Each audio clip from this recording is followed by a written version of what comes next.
Welcome and hello, MACC members. I'm Laurel Hansen, MACC's Program and Member Engagement Manager. And welcome to Ask MACC Workforce Edition, brought to you by the Metropolitan Alliance of Connected Communities.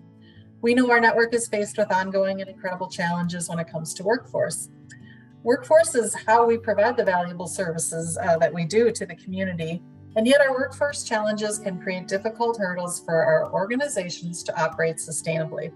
There can be complex and seemingly insurmountable barriers to deal with, and that's why at MACC we launched the Workforce Solutions Initiative that includes these bite-sized recorded conversations about workforce issues, along with the resources that are available in our Workforce Solutions Hub. So during this brief conversation, I'm joined by Ingrid Sabah, the Managing Director of Impact Evaluation and Learning with MACC member African American Leadership Forum, or as they're now known as the Forum, AALF. Thank you for joining me today, Ingrid. Thank you so much for having me, Laurel. Happy to be here. Oh, it's just so great to see you. During this chat today, we're going to talk about the idea of being a skills-based workplace and workforce.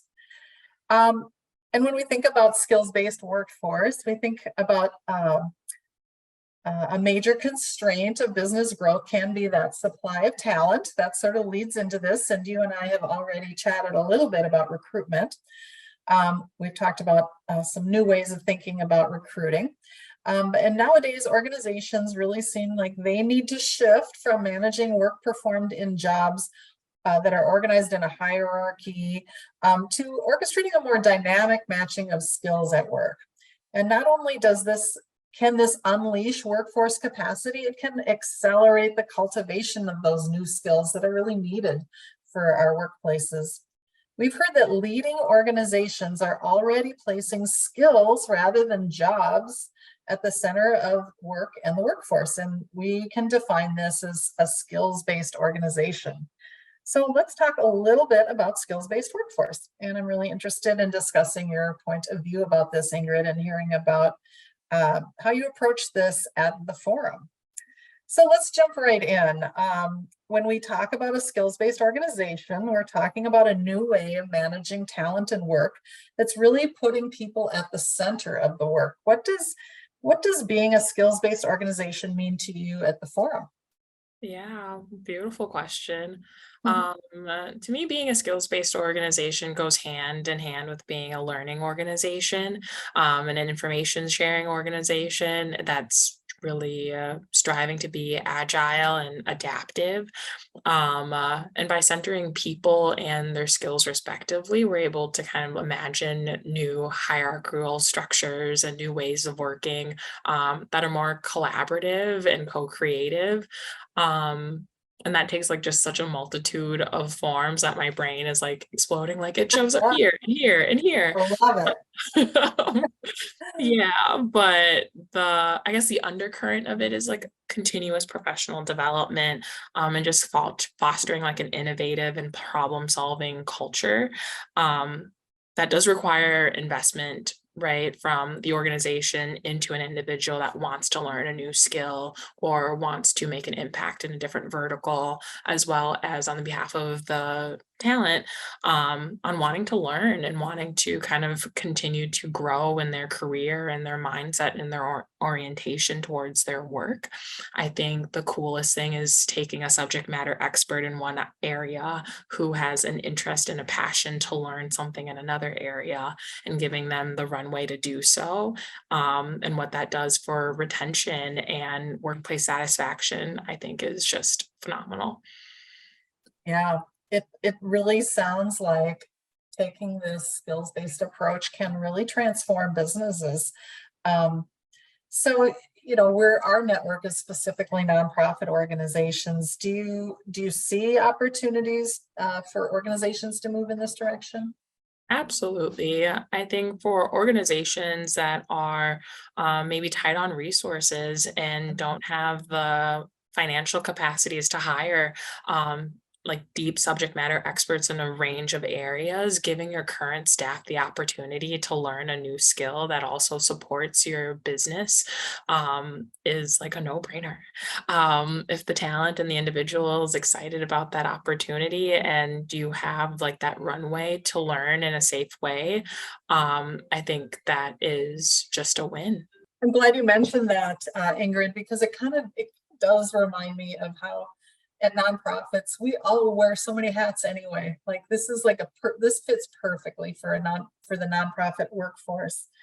But it can, I should say, it can mean a change to traditional career paths for employees.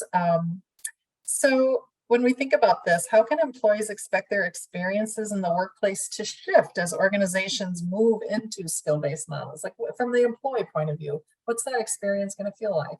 Yeah, I think from the employee perspective, it's a meaningful platform to kind of reimagine your own career. And maybe Yeah. you've always like noodled on the idea of like making a lateral move, Mhm. that can potentially that didn't meet business needs, but now you have an opportunity to meet a personal interest or a passion, or you're inspired to learn more about like data and analytics and how it's impacting your vertical. I think from the employee standpoint, employees should feel really empowered in that opportunity to learn and kind of receive that investment. Um, and that could apply to such a number of areas and spaces. I think the traction of and the direction of becoming a sales-based organization will be like an equalizer in the job market, where Yes. if you didn't have a college degree, but you've gone on to learn to code, or you are a very talented writer, what have you, I think it's an opportunity for people to really lean into their strengths. And that in itself is just like such a ball of energy and potential to just continue to innovate and reimagine your own career. Yeah, that opportunity, that's a perfect way to put it. It is a ball of energy and opportunity. And what a way for our organizations to sort of position themselves as that's an opportunity that an employee might not get in every organization they work in. So if you can offer that, you are offering folks a lot.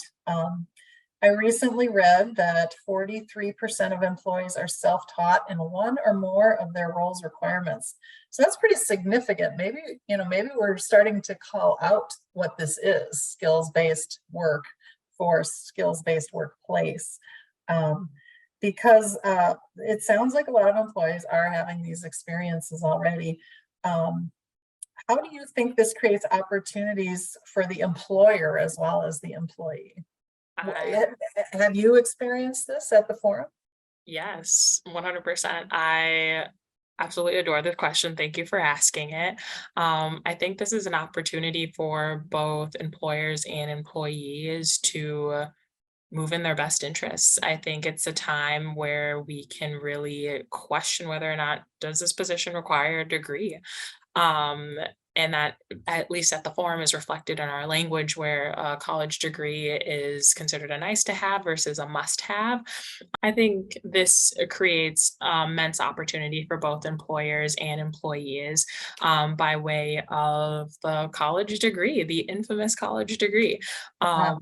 At least at the forum, it's not something that we require anymore. Yes, it's a nice to have, but it's no longer a deal breaker in terms of in terms of a candidate's ability to come in and make an incredible impact at our organization.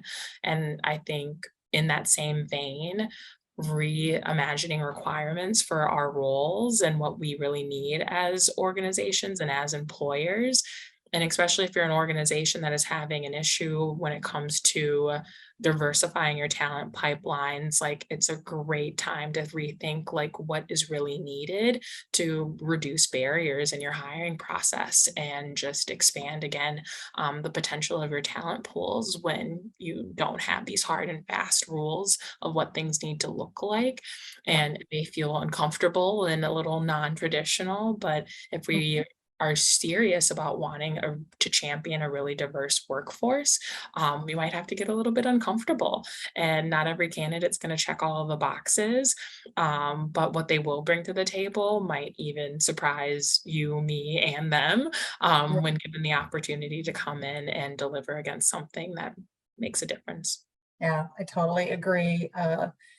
Let's get a little uncomfortable and remove barriers. And there are win-wins here for employers and employees. And it is the workforce of today and the future.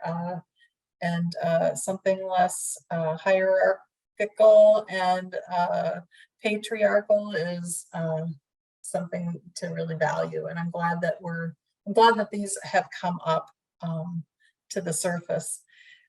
And thank you for sharing some examples about how the forum is being skills-based and transforming employee opportunities. I think that's really helpful for us to hear.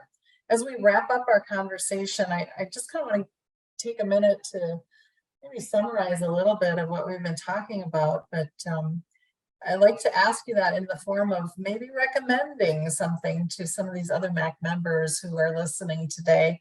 Ingrid, what advice would you share with other MACC members who are considering how they can become more skills-based? Beautiful question. I think the first way that comes to mind is in your next performance review, or something of the like, where you are kind of checking in with your team, with the current talent on staff. Ask your team, what is it that they would like to learn more about? What area of the business would they like to make more of an impact in or have more visibility to, and just kind of see what comes out of.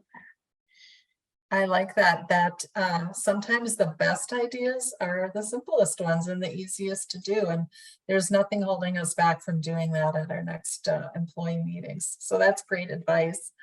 Thank you so much for sharing today. It's all the time we have for this discussion. I could keep going, but we need to wrap up. It's been really interesting, and I appreciate your time and insights, Ingrid.